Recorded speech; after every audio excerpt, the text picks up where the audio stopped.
the microphone on. There we are.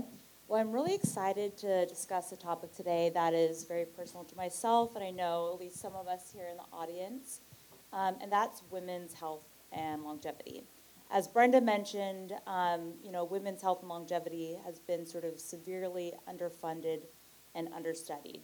And what not everyone recognizes is that while there's many overlaps between male and female sort of aging, there's important differences. Women have a very unique physiology. The good news is that we're sort of beginning to pay attention to these gaps, and more men and women are getting involved in trying to accelerate research into women's longevity and aging. And I'm very happy to say that we have some of those individuals here with us today. So I'm going to go ahead and introduce our panelists. So we have Sonia Arrison, of course. She's a best-selling author, analyst, entrepreneur, and investor. She is the founder of 100 Plus Capital and chair of the Alliance for Longevity Initiatives. We have Dr. Jennifer Garrison. She is an assistant professor at the Buck Institute and is the co-director at the Center for Healthy Aging in Women at the Buck Institute for Research on Aging, and is a co-founder and the executive director of productivehealth.org. And we have Dr. Sofie Wei. She is the founder and CEO of Xtherma, which uses a nature-inspired novel chemistry platform to safely store cells, tissues, and organs at sub-zero temperatures without ice or damage and without introducing toxicity, enabling the manufacture, transport, and preservation of living medicine-like cell therapies like IVF materials and organs for transplant on demand. And Xtherma recently completed the world's first transatlantic sub-zero kidney journey with FDA breakthrough device designation. Thank you. So I want to begin by sort of just asking all of our panelists why they decided to focus their time and attention on women's health and longevity, and why should the rest of us care about it? Sonia, you want to go ahead? Sure, I'll start. And I guess my answer to the question is I don't really focus on women's health and longevity. I focus on longevity and health. But with that caveat, I think the fact that I'm a female investor changes things. I wind up meeting more female founders. They either seek me out or they want to talk to me more than they want to talk to the male VCs. I don't know how it goes, but I wind up talking to a lot more female founders. And then I think I'm probably more open to listening to ideas about women's health type companies, right? So for instance, one of the companies that I've invested in is Contraline. It's actually a male contraception company.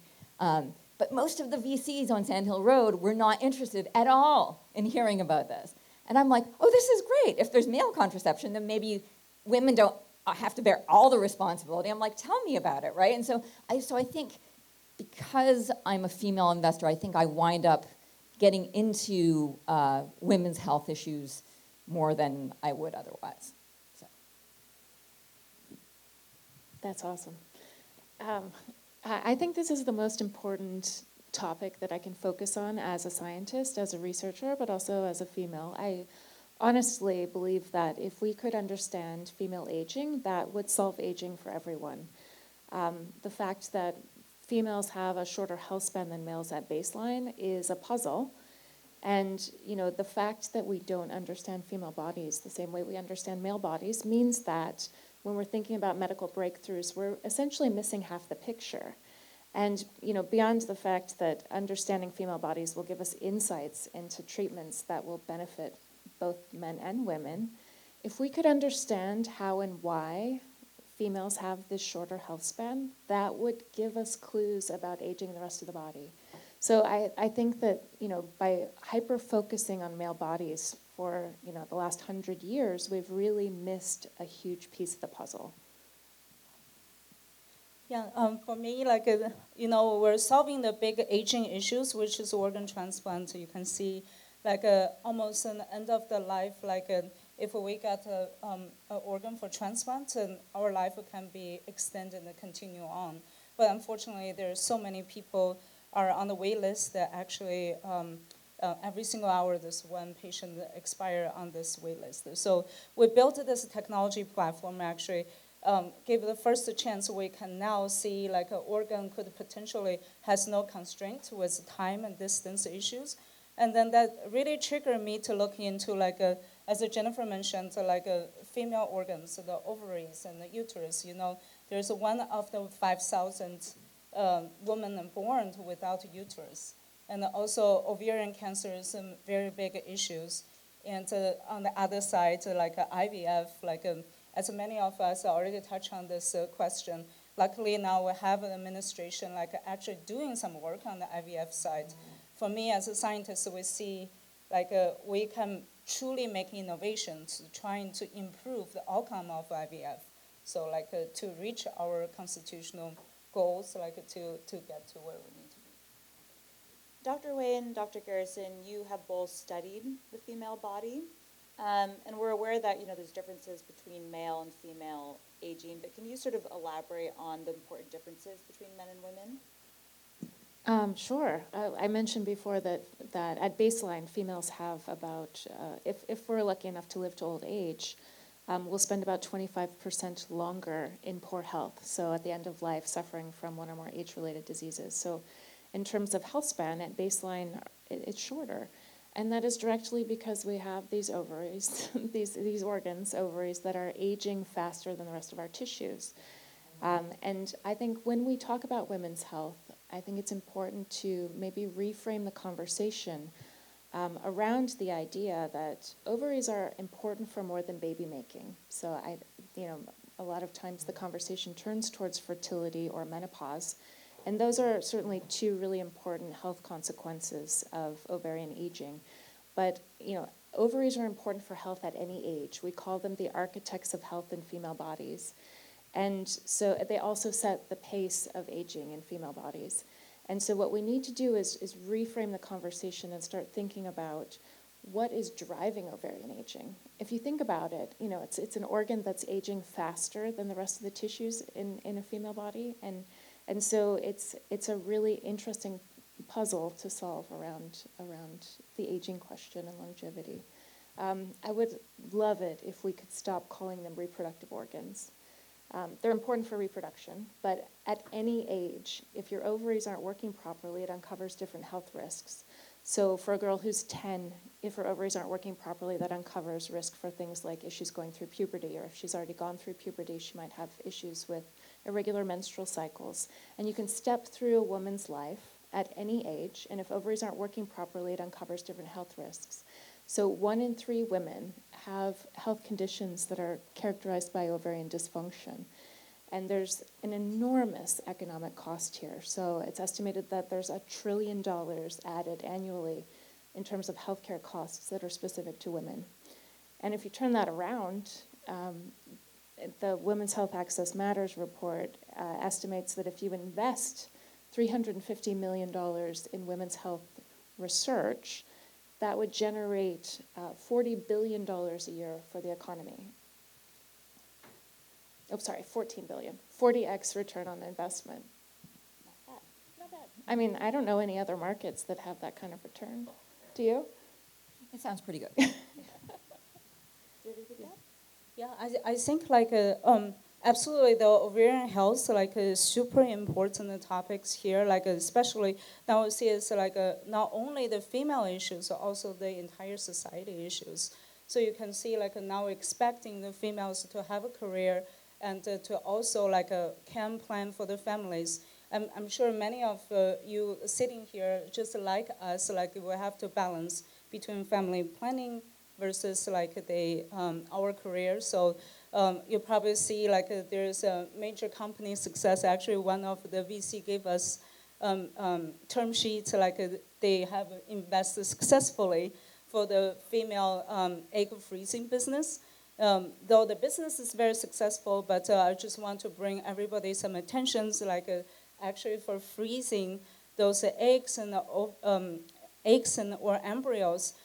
Technically has a really poor success rate, actually largely due to like the age effect and plus the cryopreservation that we're using today. is super toxic. We're using like a really high concentration of the DMSOs, the small molecules. We use to freeze certain cells, but definitely inserting into the DNA, like causes some mutations. That's been very well reported by Nature and the Science reports. And then plus, like they are talking about we can spend $25,000 per arc cycle. You can freeze maybe like 12 eggs, mature eggs. If you're 25 to 28-year-old, that may be a reality. But if you add on 10 years age, like that is not a reality. Plus, like when we age, like because the ovary is aging, also the eggs is aging, like and likely will have an abnormality goes up. So those factors act together, like it gave us much less chance. Though you may be able to freeze the eggs for the future plan for the family, but the chance to get a healthy live birth is very slim. So that's why I really think like we need to focus on innovating in the field and trying to address those major scientific issues, like trying to reach to our goal. Yeah, we'll get into the future of fertility a bit later on. It's a really interesting topic. So I think we've begun to establish that women have gotten a pretty bad deal when it comes to medical research, just sort of across domains. I want to sort of dive into where some of those inadequacies are and then what we can do better. I mean, one statistic that I find super alarming that most people in this audience might be familiar with is that women were not included or didn't have to be included in clinical trials until the 1990s. That's pretty darn crazy to me. Another thing that I find super interesting is that, you know, we sort of do a lot of initial studies on mice. Many of those mice are male mice, and mice also don't go through menopause. So if we could just sort of dive in, all of the panelists can sort of take a stab on this, sort of where these research gaps are, and where we should focus our funds now to sort of solve this puzzle of female aging. Want me to start? Go ahead. Well, that's a really big question. But I think from the investor's perspective or from the business perspective, one of the reasons, I don't think researchers were excluding women in trials because they didn't like women. One of the reasons they're doing it is to mitigate risk. Because if you have two different genders in your cohort, then you can have different test results, and then it's kind of all over the place, and it's just so much easier from a science perspective to have one gender, and they just went with men. And so it's not like researchers were like, oh, we hate women and we're not going to study them.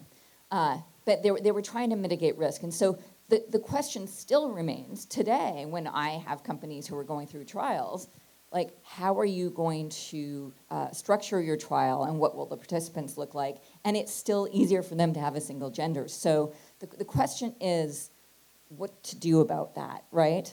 And like, is it more money so that they can have two different branches or some different type of regulatory rules so that the chaos of having two genders doesn't like stop them from going through the process, because that's what they're worried about. They're worried about having all these random things come up and be like, oh, wow, if only we had kind of got our participants a little bit more uniform, right? That's what they're trying to do when they're going through trials. Or maybe AI can help us with that too. I mean, I'm really bullish on AI and what it can help do for us. So that's how I look at the question.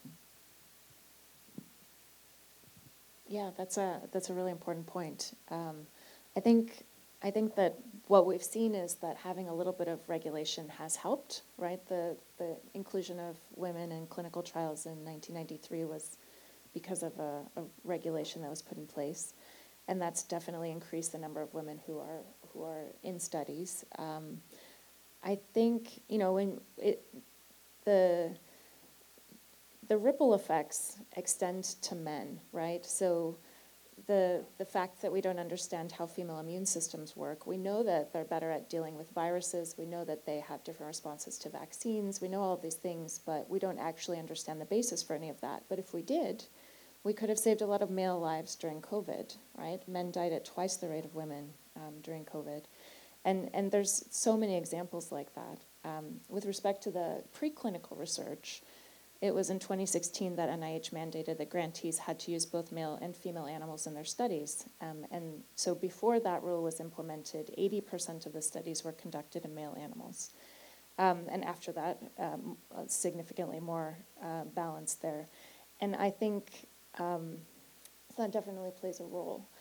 I think that right now, the lowest hanging fruit, from my perspective, is to look at biomarkers and diagnostics. And again, if we could understand some of the markers that are important for female aging, that would give us clues about aging in other people, and potentially lead to breakthroughs that are important for everyone.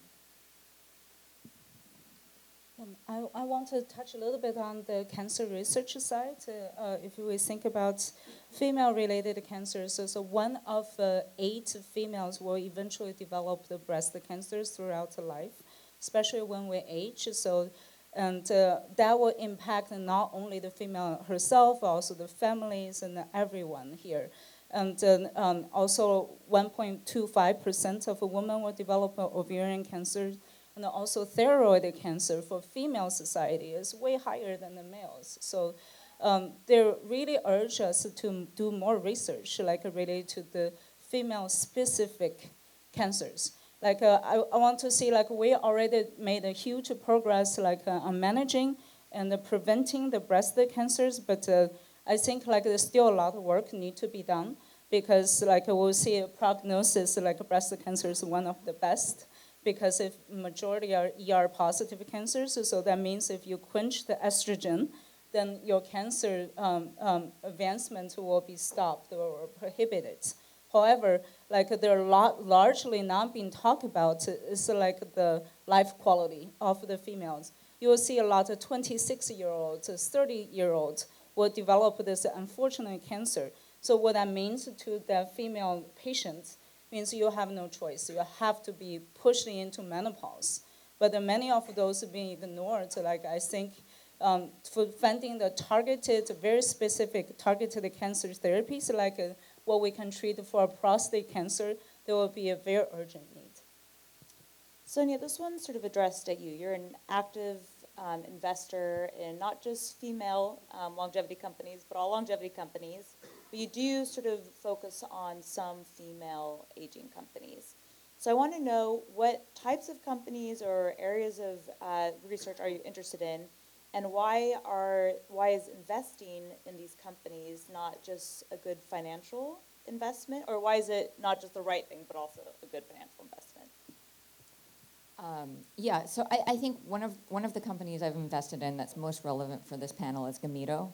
And if you've heard of Gamito, you might have heard of their phase 3 trial that they're in right now, where they're making IVF a lot quicker and easier for women. So instead of being a 2-week process with multiple injections and super expensive, it's like a day and a half and only a couple of injections, which is much easier on the body and more convenient too if you're a professional woman working.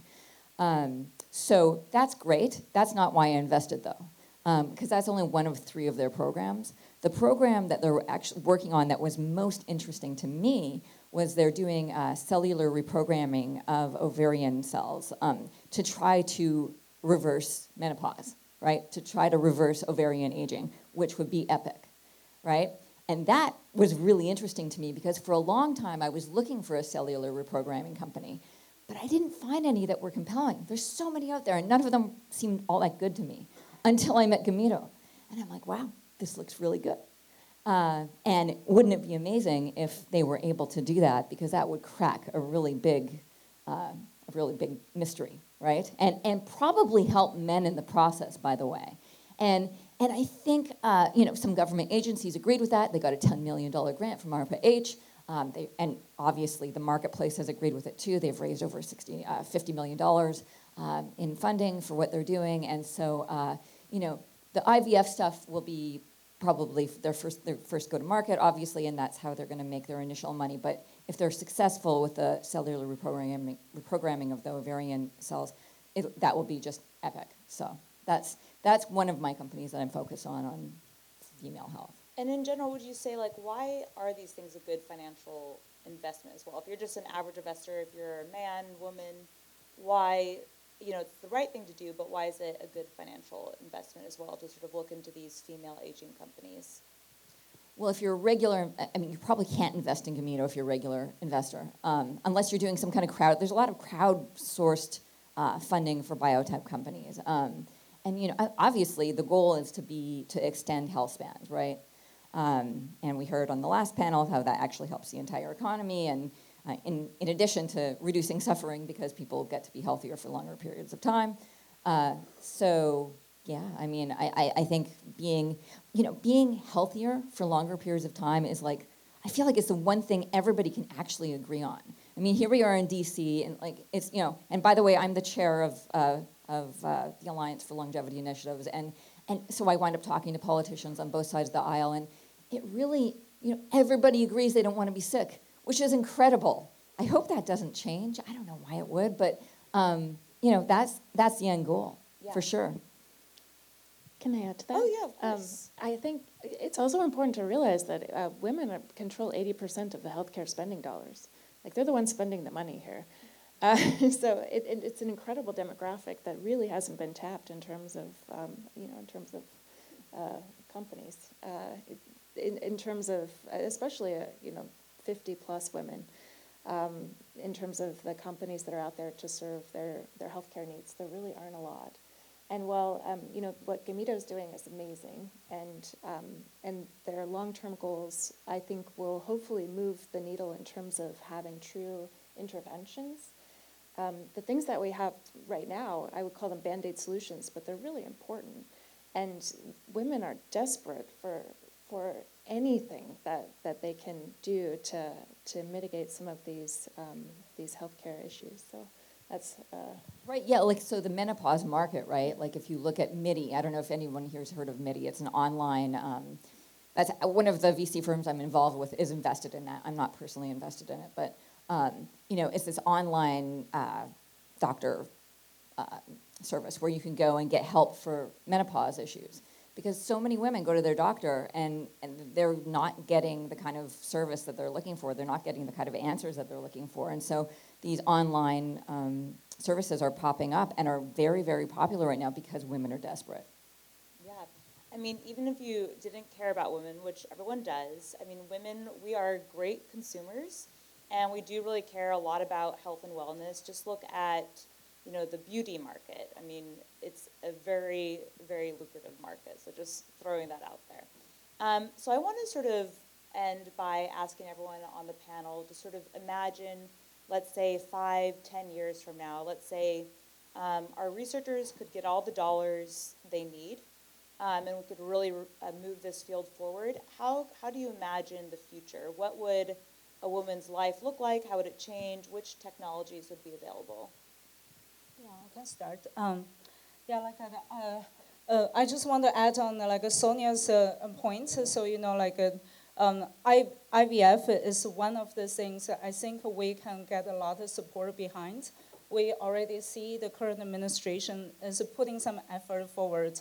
I think President Trump and Elon Musk is particularly passionate about it, trying to propose some a baby bonus. So I think it's a good starting point, we can get a joint effort on that. And for us, what we really want to solve here, you can see WHO mentioned one of the 6 couples in the worldwide now suffer from different degree of infertility. That means need support from IVF technology. However, how many are we doing today? We cannot even meet probably 5% or less than 1% of the actual demand.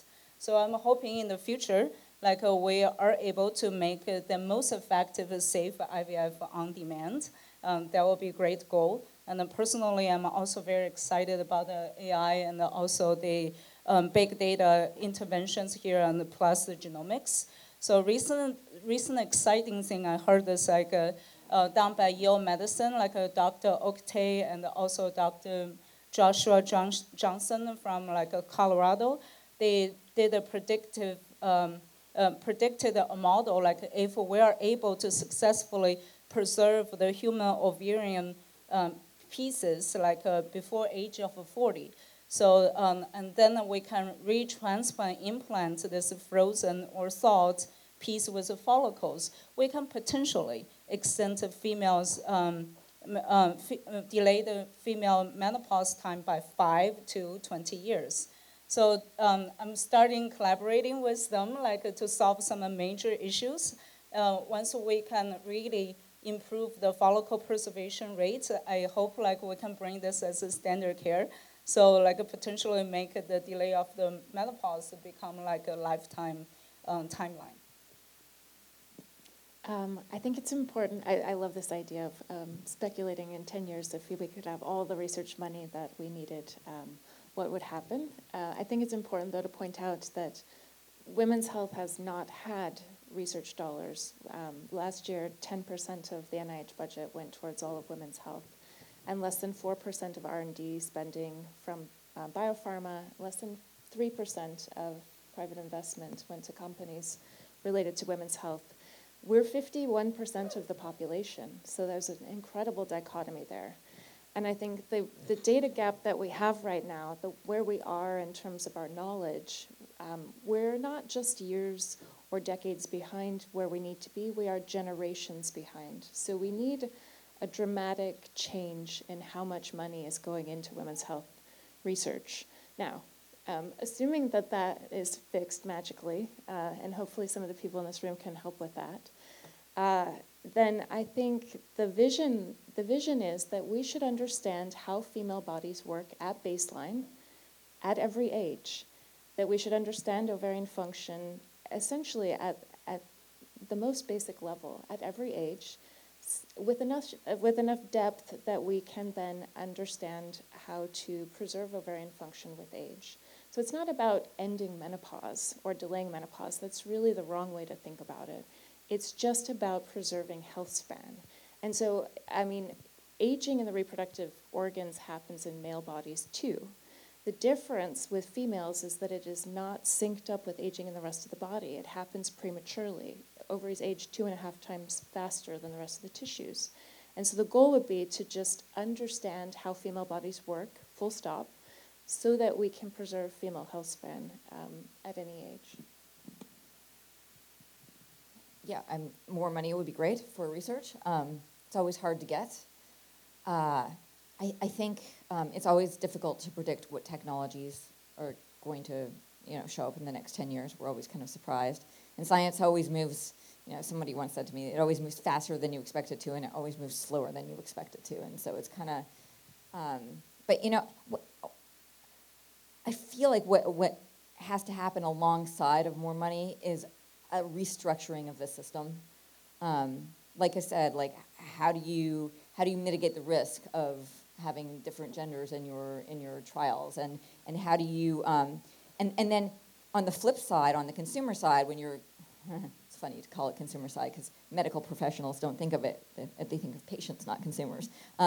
But patients, on the patient side or the consumer side, how is the system functioning for them? Because oftentimes it doesn't function for women, which is why they're flocking to sites like MIDI. But it often doesn't work for men either. They just don't complain. And the whole system's just not working. And the system needs to be rethought and redone. And maybe we have a chance to do that now. I don't know. Okay, well, thank you, panelists. I'm now going to open it up to the audience. We have time for a few questions.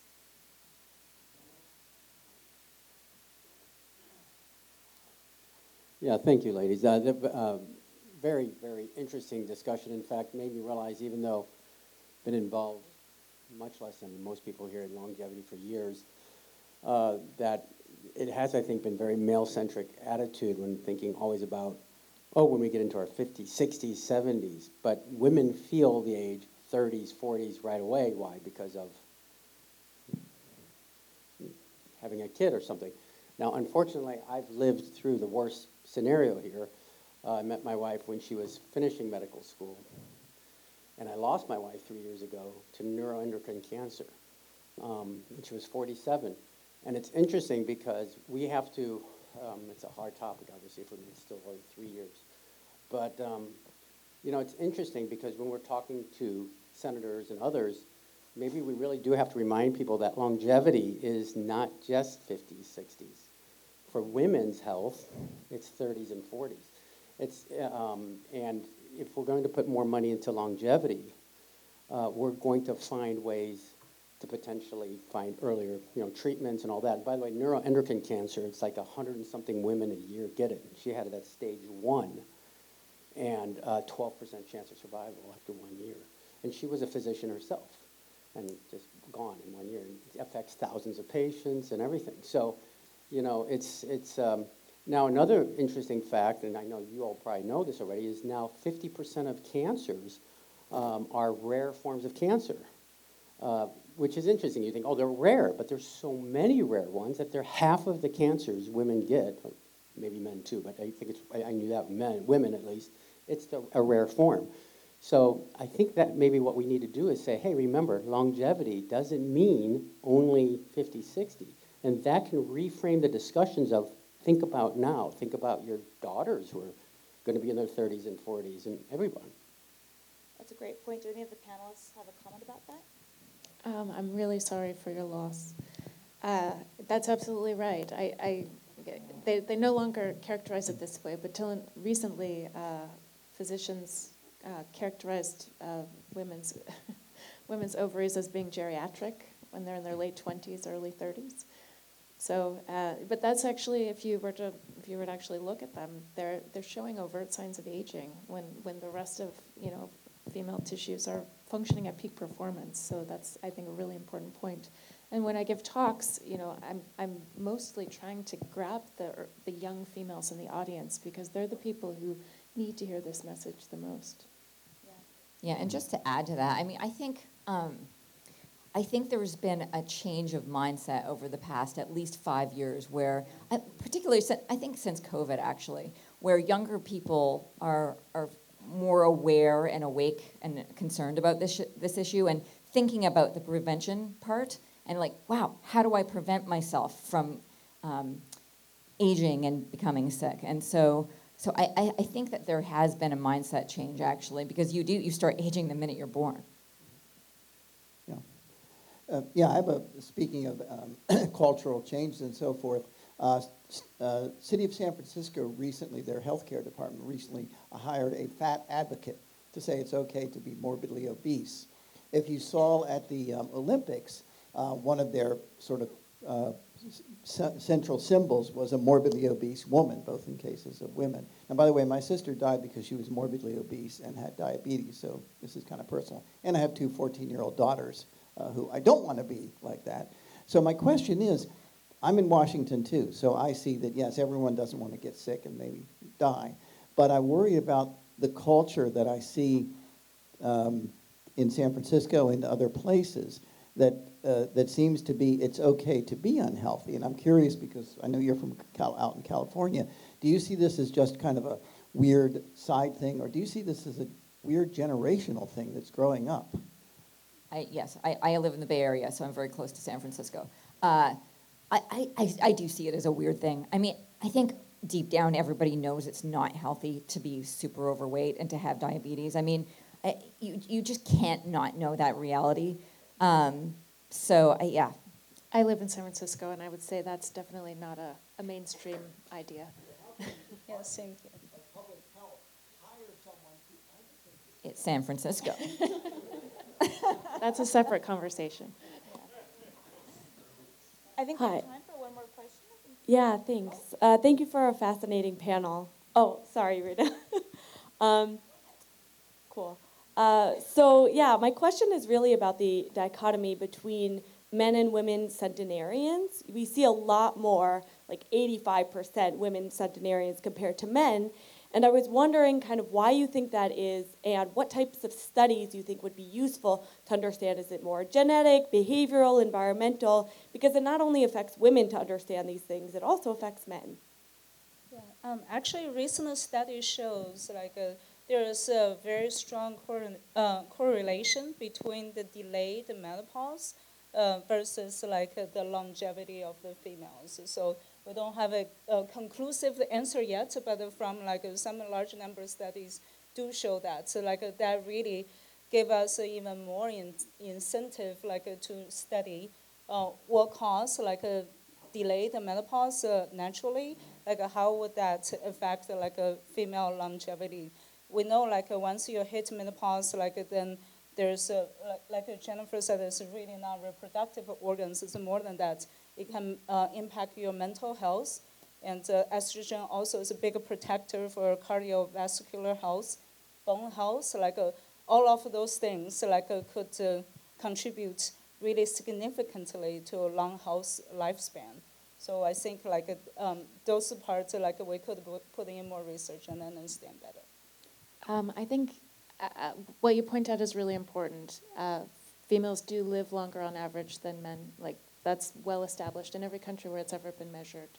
I think there's been a lot of discussion around this, and one thing to say is that centenarians are probably their own special group, and you know, studying them and studying the difference between male and female centenarians is really an interesting area of research, and certainly there's markers and genes that you know you can discover there, but there are just fewer male centenarians, right? So the population is lower, but the dichotomy between health span and lifespan is really the gap that we're trying to close, right? So even though women live longer than men on average, they do spend, American women will spend 12 and a half years at the end of their lives, if they live to older ages, suffering from one or more age-related disease. So it's an interesting question, and I would say, yeah, definitely something to think about. Well, thank you. So we're now at time, so I just want to thank our panelists for the great work that they do. Thank you. And just a quick reminder, you know, this is not about men versus women. It's just that we've now acknowledged we see these gaps, and it's our job to address them. With that, we're done.